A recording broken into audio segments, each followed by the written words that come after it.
Good evening and welcome to the major news hour at 7. We're live on GTV and GBC News. Sorry for the late start of the news. The Ministry of Transport has confirmed that Kotoka International Airport will now revert to its original name, Accra International Airport. In a statement, officials say the facility was first known as Accra International Airport before being redesignated, and the government believes restoring the name is both appropriate and internationally recognized.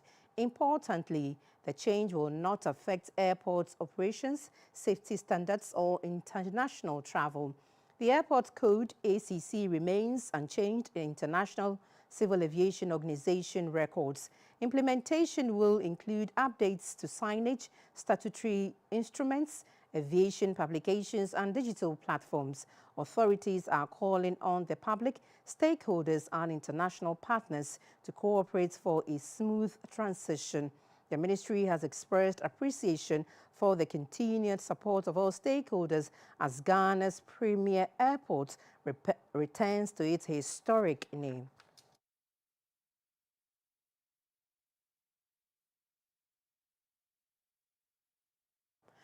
The police in the Ashanti region have dismantled a suspected armed robbery and car snatching gang with four of the members currently in custody. The suspected leader of the gang, 42-year-old Eric Entwiduku, however, died during the police operations. The police administration says the gang is responsible for the robbery and murder of one Andrews Amankwa at Ohiem Amanfrom near Kumasi on the 10th of this month. Codenamed Duku Syndicate is accused of various armed robberies in the Ashanti, Western and Central regions. Their latest strike happened on the 10th of this month at Ohiem Amanfrom near Kumasi, during which they allegedly attacked, robbed and killed one Opening Andrew Amankwa and took away his Toyota Hilux pickup with registration number GN 6647-25. Following the incident, the IGP activated a special operations team to mount surveillance and coordinate operations. The breakthrough followed the arrest of 47-year-old Akwesi Menu on the 18th of this month for unlawful possession of a Samsung mobile phone belonging to the suspected ringleader of the gang, who died in the police operations.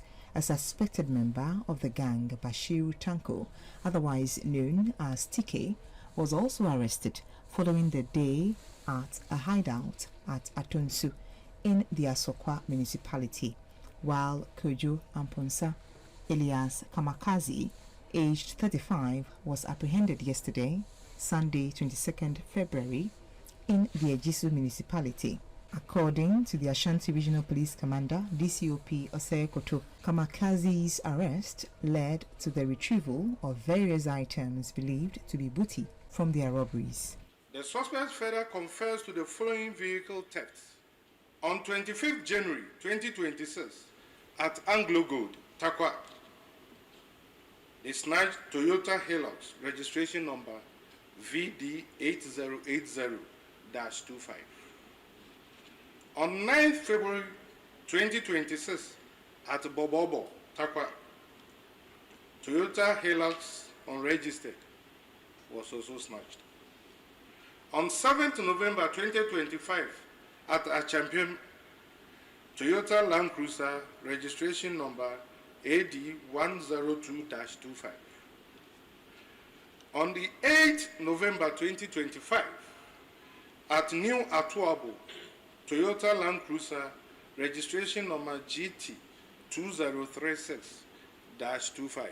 According to the regional police commander, the gang has specialized in carjacking with preference for Toyota pickups and Land Cruisers. The Inspector General of Police, Mr. Christian Tete Yohunu, assured Ghanaians that the police administration is determined to ensure that criminals do not have any safe haven anywhere in the country. To the criminals out there, take note of this. We will leave no stones unturned.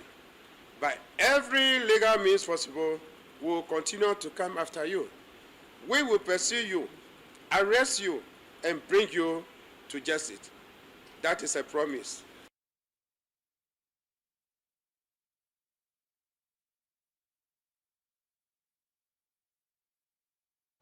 The Ghana Police Service says it has launched an investigation into an alleged attack on a student of Obrachre Senior High Technical School.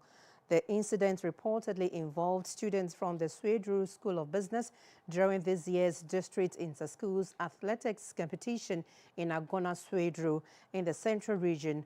According to eyewitnesses, what began as a sporting rivalry quickly escalated into violent clashes, leaving the Obrachre Senior High Technical School students brutally assaulted. In a statement released on Monday, February 23, the police confirmed that investigations are underway. Officers are working to identify those involved and to piece together the events that led to the confrontation.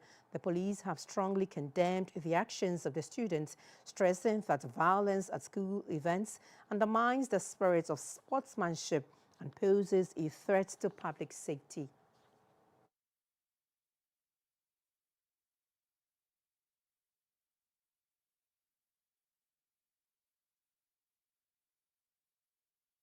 Meanwhile, the Central Regional Directorate of the Ghana Education Service has ordered the immediate suspension of all zonal inter-school sporting activities among senior high schools and senior high technical schools in the region following violent incidents during recent competitions. In a statement issued on Sunday, February 22, the Directorate explained that the decision was taken after management received credible reports of violence and clashes among students during zonal athletics events. Videos circulating from one of the clashes show a student of Obrachre Senior High Technical School being attacked by students of the Swedru School of Business during the district's inter-schools athletics competition. The incident reportedly occurred in Agona Swedru on Thursday, February 19, when tensions between the two schools escalated into physical confrontation.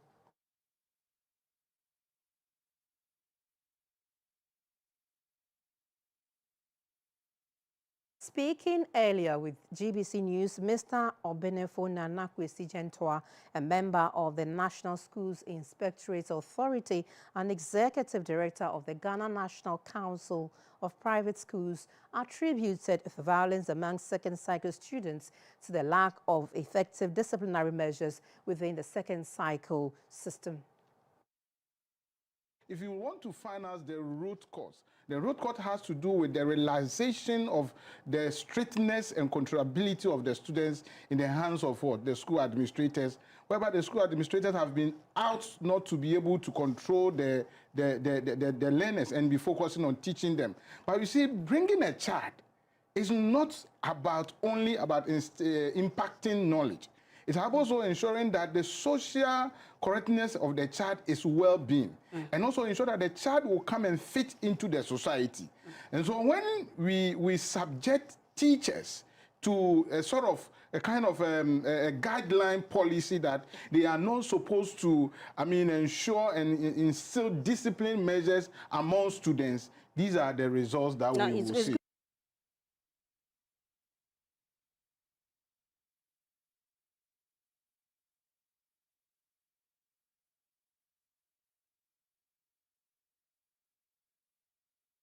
Now, police in the Western region have intercepted 2 Kia trucks with substances suspected to be cannabis, known locally as weed. 3 suspects are in the grips of the police, assisting with investigations. Police, the first truck with registration numbers GE 8965-12 was intercepted at the Asoko barrier in the Shama district on Sunday evening around 5:30 p.m. The arrest and subsequent interrogation led to the interception of the second vehicle at Ntankoful Junction near 2nd D. In an interview, the public relations officer of the Western Region Police Command, DSP Olivia Diku, said the suspected cannabis were in sacks concealed under sawdust.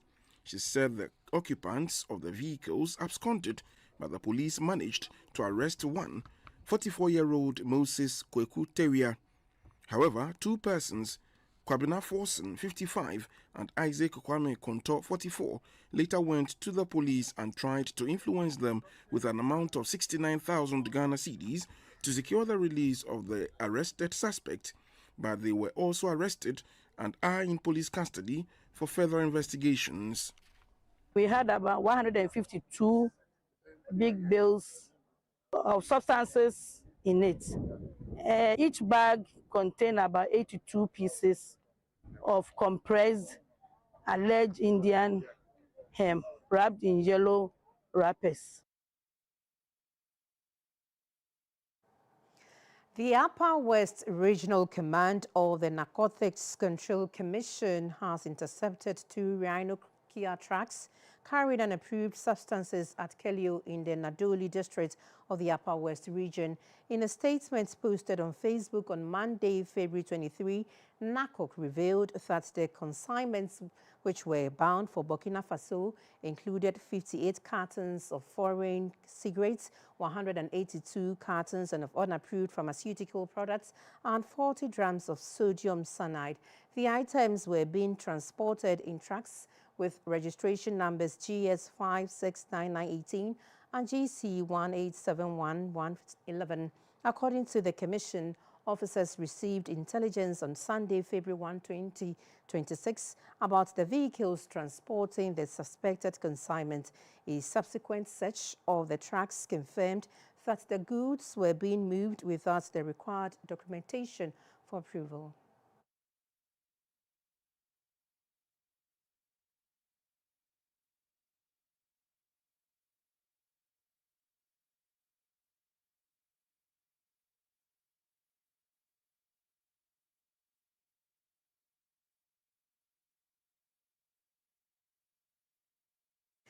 Now, 7 individuals have been arrested in connection with a shooting incident which claimed the lives of 2 people at Keri Esab community in the Nkwanta South municipality of the OT region. Reports indicate that the suspects are aged between 20 and 39 years. Meanwhile, the municipal capital, Nkwanta, remains calm, with the residents going about their normal activities.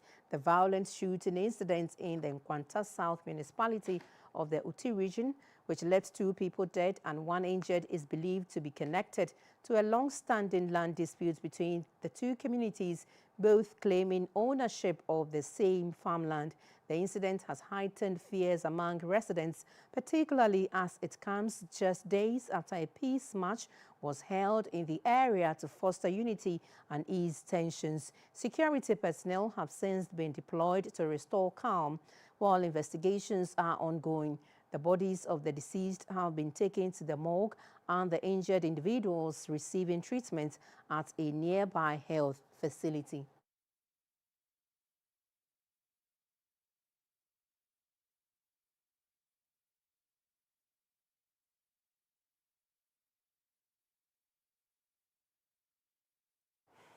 The minority leader and member of parliament for Ifutu, Mr. Alexander Afenyomarkin, has urged the NDC administration to move beyond what he describes as political slogans and deliver tangible results for Ghanaians. Speaking at the inauguration of the Young Commons Forum at the University of Cape Coast, Mr. Alexander Afenyomarkin accused the government of failing to fulfill key campaign promises such as the One Job, 3 Shifts, otherwise known as Formula 133, and that the 24-hour economy agenda, another being the promise to increase the producer price of cocoa to 6,000 cedis per bag. Addressing students during the inauguration of the University of Cape Coast chapter of the Young Commons Forum, YCF, the minority leader, Mr. Alexander Afenyomarkin, described the government's 24-hour economy plan as more of a rhetoric than policy, insisting it has not translated into real job creation. He cited rising unemployment, high cost of living, and increase in electricity tariffs as evidence that Ghanaians are still struggling. Whilst the government talks about inflation levels haven't come down, the ordinary Ghanaian is going through crisis. Electricity has shot up by almost 30%. They came to repeal the e-levy, but ended up coming up with a law that charges 1 cedi per litre of petrol. They introduced the Dumsor levy. And above all, today, the suffering cocoa farmer is at the receiving end. He also argued that cocoa farmers and small-scale businesses remain under pressure. The minority leader called on government to prioritize development, job creation, and rule of law. It is time for our government to move away from slogans. It is time for our government to move away from the political rhetorics and focus on the core duties of governance, development, job creation, and the rule of law. At the UCC summit, a 7-member executive was inaugurated to lead the chapter. The president of the Young Commons Forum, UCC chapter, John Noble, encouraged the youth to promote unity, reject corruption, and demand accountability. We will create opportunities for students to interact with policymakers, academics, and professionals. To the students leaders here today, the SRC Parliament, the whole executive associations, your presence here shows that UCC is ready to think deeply, ready to engage constructively. The Young Commons Forum is a youth-focused initiative of Mr. Afenyomarkin, which is aimed at bridging the gap between Ghana's political leadership and young people, placing them at the center of policy, innovation, and national transformation discussions.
Repellent, highly recommended by Ministry of Health, CHAS and GES, lab tested by Noguchi Medical, field trialed by Atomic Energy Commission.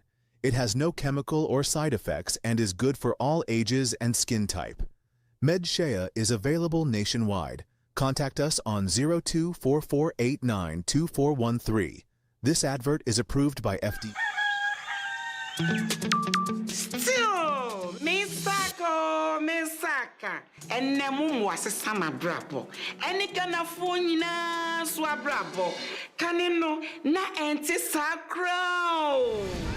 So with this case, and I said, Uchen Sika, our lorry station. Na eya a home say. Neso and ne.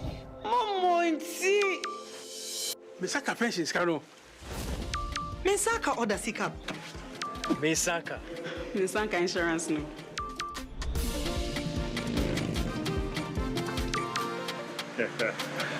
Misaka loan.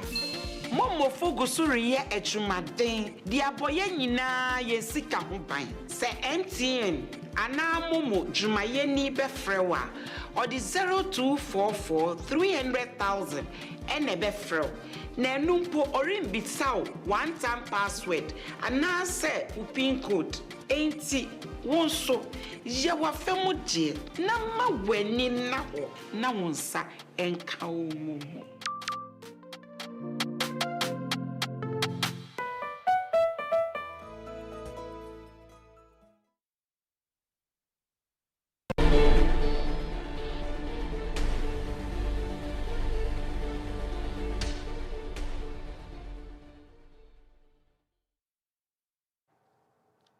Welcome back. Time now for business. Ghana's Capital Markets Regulator, the Securities and Exchange Commission, SEC, has unveiled draft guidelines aimed at licensing and regulating digital forex trading platforms. This marks a significant step toward formal oversight of one of the fastest growing segments of the financial market.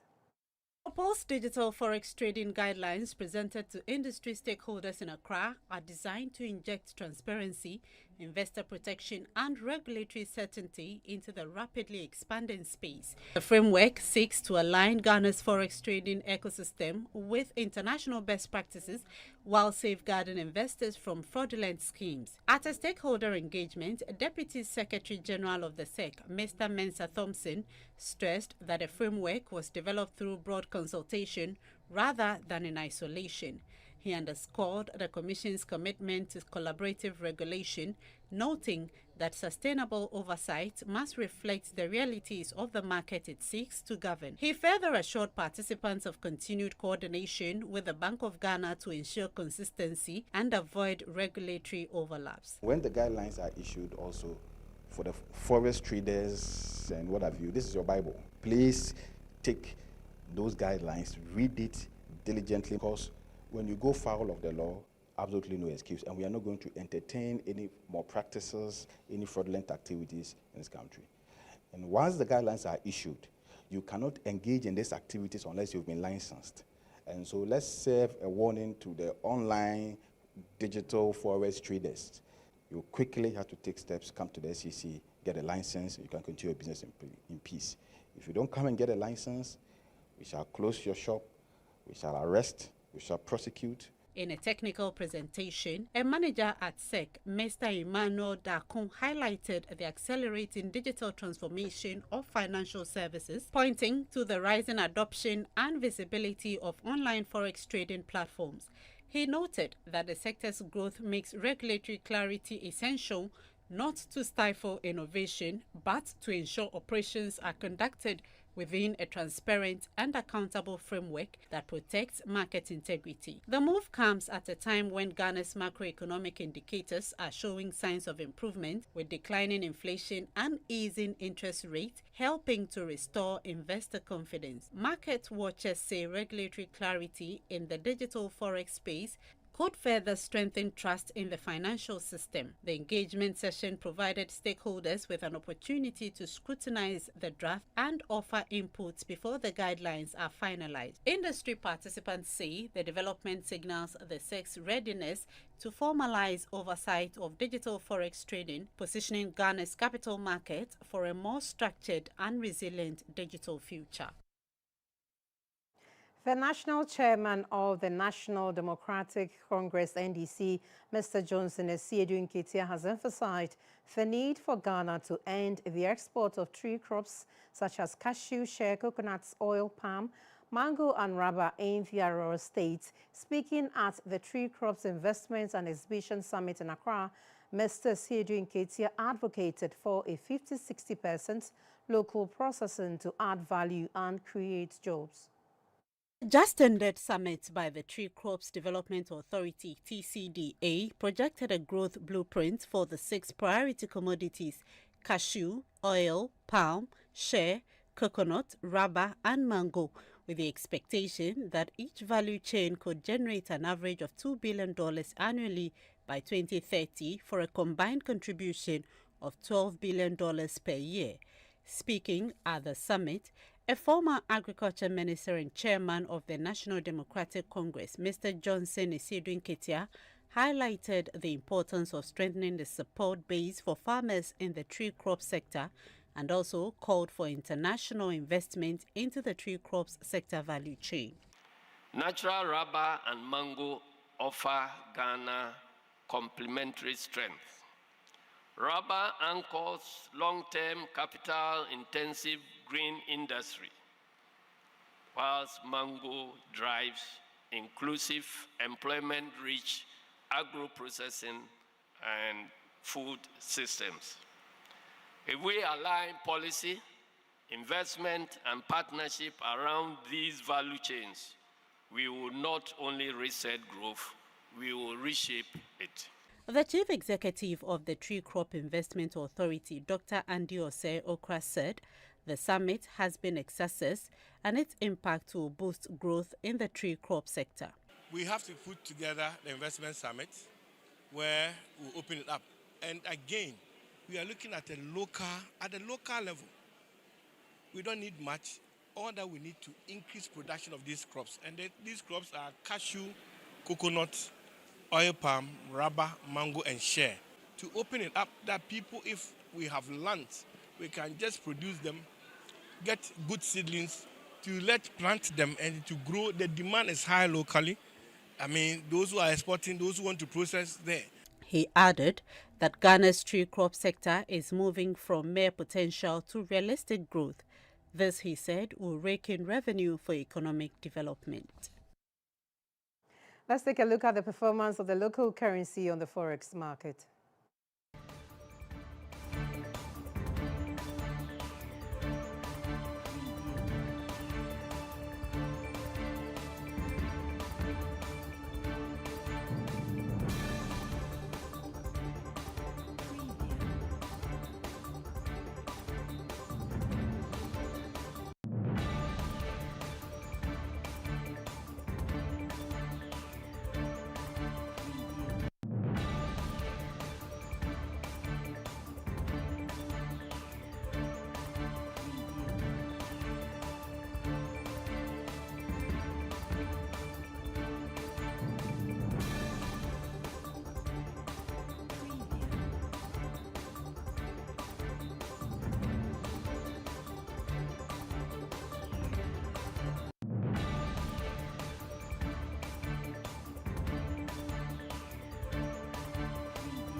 Welcome to the energy segment of the news.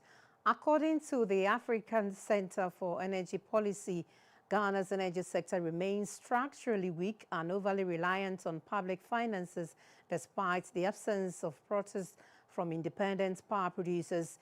The executive director of ASEP, Mr. Ben Boakye, says the perceived stability in the sector is being sustained largely through direct fiscal support from the Ministry of Finance rather than through improved operational efficiency. Mr. Boakye cautioned that the calm among IPPs should not be misconstrued as sustainability. If you look at the stability or the atmosphere that we have now, where you don't have IPPs complaining or shouting, it's not because we have improved the sector to a level where it's sustainable, but we have commitment from individuals, the energy minister, the finance minister, who are pushing for the cash waterfall to function and also picking up the over $70 million bill every month. So you can look at a situation where you don't have those people there and another person deciding that that's not what they want to do. They want to perhaps focus on building roads or schools or any other investment. We will still have the same problems that we have in the energy sector, where the gas suppliers will not be paid, they will have to draw down LCs, the cost will build up and the rest of it. So that for me is where the challenge is. If we're able to address the gas issues in the tariff, that is not to say we should increase the tariff. That is to say that ECG should put a cap, extra burden in making sure that they collect the revenue. From the monitoring that we have done, ECG is only doing well by accounting for what they collect and the monies that come in. But they are not doing well in advancing the collection and improving on efficiency. A review of Ghana's electricity tariffs by the Center for Environmental Management and Sustainable Energy has indicated that electricity consumers may have overpaid about 1.5 billion cedis in the fourth quarter of 2025 due to inflated exchange rates and inflation assumptions used in tariff setting. the overpayment to the methodology used by the Public Utilities Regulatory Commission, which applied a projected exchange rate of 11 cedis 97 pesos to the US dollar for the fourth quarter of 2025, later adjusted to 12 cedis 37 pesos to reflect under recovery claims. However, the actual average exchange rate for the period was 10 cedis 87 pesos, resulting in what the report describes as an over recovery of 1 cedi 1 peso per dollar. Using total quarterly electricity consumption of 6,459 gigawatt hours and assuming 60% of generation costs are dollar denominated, SEMSE estimates that consumers paid 1.5 billion cedis for cost utilities did not incur. The review also flags inflation discrepancies. While PURC factored in a 12.43% annual inflation rate for the fourth quarter, actual average inflation was 6.6%, nearly half the projected figure. Despite repeated tariff hikes, revenue performance at the Electricity Company of Ghana has remained unstable. ECG recorded about 1.4 billion cedis in April 2025 before the first increase fell to 1.3 billion cedis in May after a 14.75% hike, rose to 1.6 billion cedis in June and declined again to 1.3 billion cedis in August despite further adjustments. SEMSE notes that with the exchange rate now around 10 cedis 99 pesos to the dollar and projected the first quarter of 2026 inflation at 3.4%, failure to implement a significant tariff reduction would undermine the credibility of the quarterly review mechanism. SEMSE insists that over recoveries should be formally recognized and credited to consumers before any new tariff changes.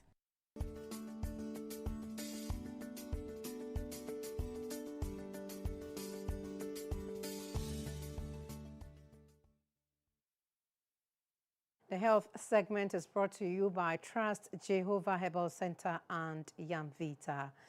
The number of HIV infections and non-communicable diseases, particularly hypertension and diabetes, increased in the Upper Dentra West District in 2025. The District Health Directorate reported this in its 2025 Annual Performance Review. Such review meetings are used to assess the district health performance in the year under review and to develop strategies to improve healthcare delivery. The Upper Dentra West District Health Director, Fidelis Kong Angna, disclosed that the district recorded 228 new HIV cases last year. He described the figure as a public health concern and stressed the need for intensified community education, voluntary counseling and testing, and strict adherence to antiretroviral treatment to prevent further transmissions. He further disclosed that non-communicable diseases, particularly hypertension and diabetes, continue to increase in the district. He attributed the trend largely to lifestyle factors and inadequate routine medical checkups, urging residents to adopt healthier lifestyles and seek early medical screening. HIV so you want to say a shooter kosro the year under review 2025 you say nipa beye 228 omonya yare no foforo new cases yetimi record ewa Upper Dentra West yantimi record any maternal death bia but baby so ankoye ye family planning acceptance amount for no nye family planning and afin so no you want to say mental health issues and non-communicable diseases hypertension and diabetes and also no as I say screening no you're going to be brave say and also costro no how am I going forward. The district health director also indicated that cases of tuberculosis and mental health conditions are rising, emphasizing the importance of early detection, reduced stigma, and improved access to professional care. Mr. Fidelis Kong Agna indicated that family planning uptake in the district remains very low compared to previous years. He expressed concern that many couples are not embracing family planning services as expected and called for intensified education and awareness to encourage responsible reproductive health practices. In spite of the challenges, the district recorded 0 maternal deaths. This is credited to improved antenatal services, skilled delivery care, and the commitment of healthcare workers across the district. Meanwhile, the Upper Dentra West District Chief Executive, Mr. Isaac Nsia, expressed concern over the increasing incidence of motor accidents in the area. He assured that the Assembly would collaborate with the Motor Traffic and Transport Department and the National Road Safety Authority to intensify public sensitization campaigns and enforce road safety regulations, particularly among commercial riders and drivers. That's all for the health segment, brought to you by Yamvita and Trust Jehovah Herbal Center. Natural mosquito repellent, highly recommended by Ministry of Health, CHAS and GES, lab tested by Noguchi Medical, field trialed by Atomic Energy Commission. It has no chemical or side effects and is good for all ages and skin type. MedShea is available nationwide. Contact us on 0244892413. This advert is approved by FDA.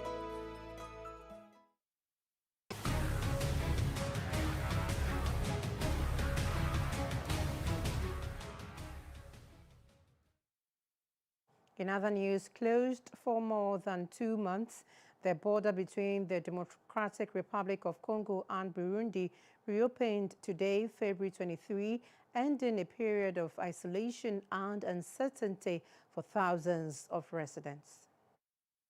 The early hours of the morning, a dense crowd gathered at the Kavimvara crossing on the Congolese side and at the Gatumba on the Burundian side. Traders, transporters, students and families separated by the crisis crossed the barrier, visibly relieved.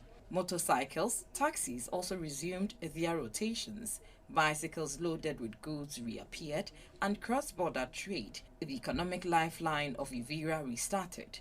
According to the United Nations High Commission for Refugees, UNHCR, the advance of M23 rebels in South Kivu province caused a significant influx of Congolese refugees in Burundi. The reopening of the border, reports say, now offers the possibility of gradual returns. Announced the day before by the governor of South Kivu, the reopening marks a symbolic and economic turning point for the region.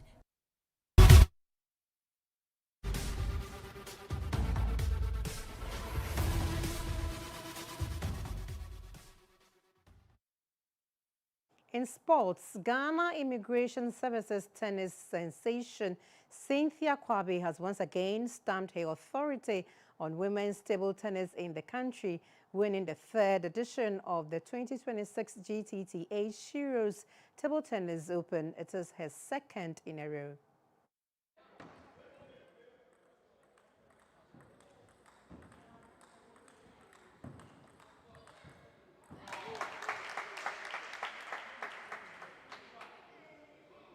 The DG Hatramani Sports Hall at the Accra Sports Stadium served as the venue for the thrilling competition.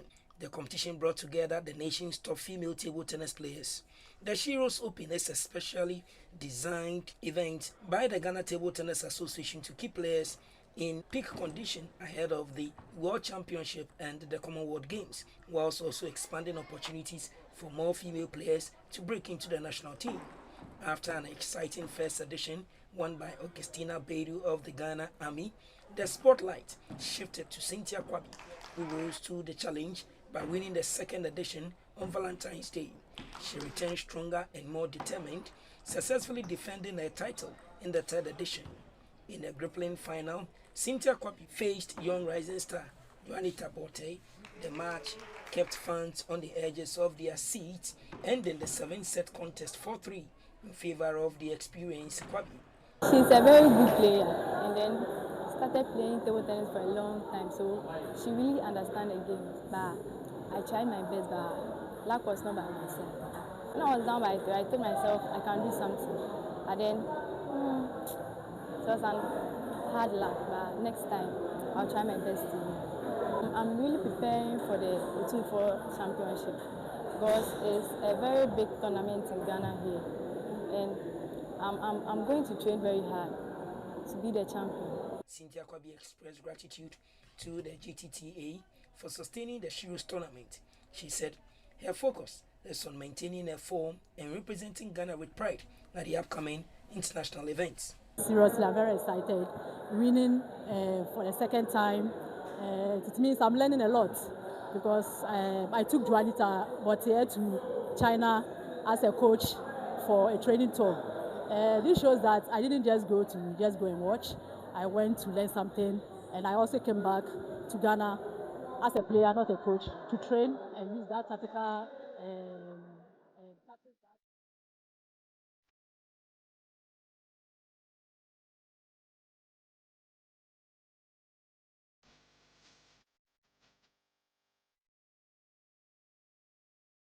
That segment at the Maiden Ghana Tree Crops Excellence Awards held at the Accra International Conference Center, Presidential Advisor and Special Aide to the President Joyce Bawa Mukhtari urged the management and workers of the Tree Crops Development Authority to remain dedicated to transforming Ghana's economy through tree crop development.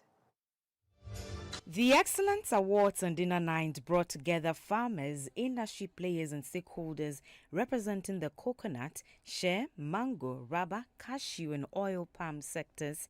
The evening celebrated excellence and innovation within the tree crop value chain, opening with a performance by the Characters Band. The event featured 16 honorary awards recognizing former Ministers of Food and Agriculture, including Mr. Kwesi Ahoy, Dr. Owusu Efriyi Akoto, and Mr. Seth Osei Akoto. Executive Secretary to the President, Dr. Callistus Mahama, was named the most outstanding cashew farmer. Other awards recognized the Best Nursery Operator of the Year, which was won by Dr. Erasmus Tete of Food Advancement Ghana for Best Coconut Nursery Operator of the Year. Other categories included Female Tree Crop Actor of the Year, Best Oil Palm Farmer of the Year, Youth Tree Crop Actor of the Year, and Best Share Picker.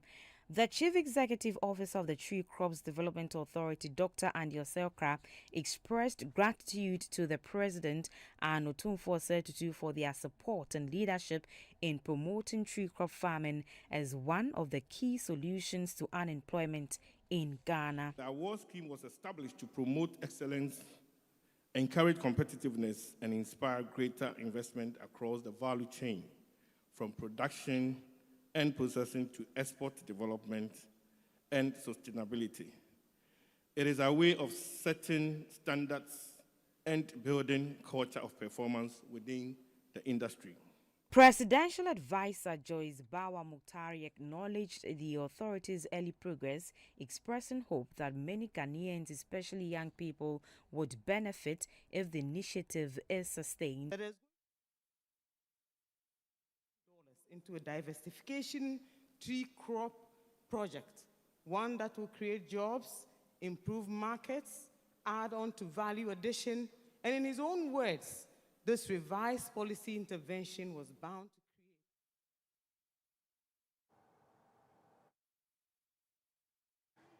That's all time will allow us in this package. My name is Clara Mlano. I'm back at 10 p.m. with the late edition news tonight. Good evening.